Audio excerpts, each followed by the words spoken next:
Alam mo ba kung sino talaga dapat ang mas pinakamalapit sa'yo? Hindi ang magulang mo, hindi rin ang anak mo, kundi yung taong pinili mong makasama habang buhay. Ang asawa mo.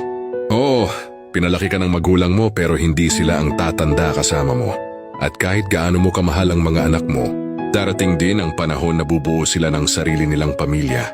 Pero siya, yung partner mo, siya ang mananatili.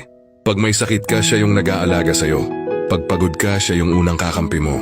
At kapag pakiramdam mo gumuho na ang mundo, siya pa rin yung boses na magpapaalala kung bakit ka dapat lumaban. He or she is not just your partner. Katuwang mo siya sa lahat.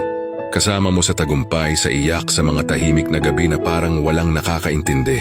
Siya yung tunay mong tahanan. At tandaan mo, ang partner mo, hindi mo man kadugo. Pero siya ang tinatawag nating kabiyak. Siya ang better half natin.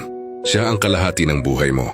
Kaya kung matutunan mong pahalagahan at mahalin siya ng totoo, mas buo kang magiging bilang isang tao. Kaya kung minsan nakakalimutan yung pahalagahan ng isa't isa, huwag kayong magtaka kung bakit parang lumalayo ang loob niyong dalawa.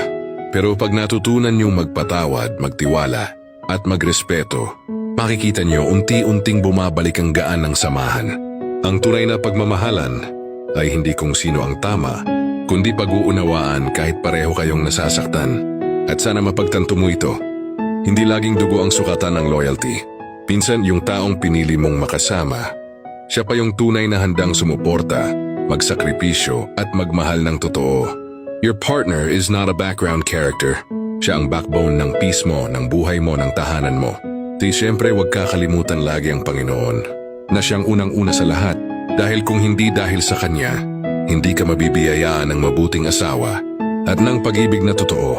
Kaya sana ay mapagtanto mo ang nais iparating ng mensaheng ito.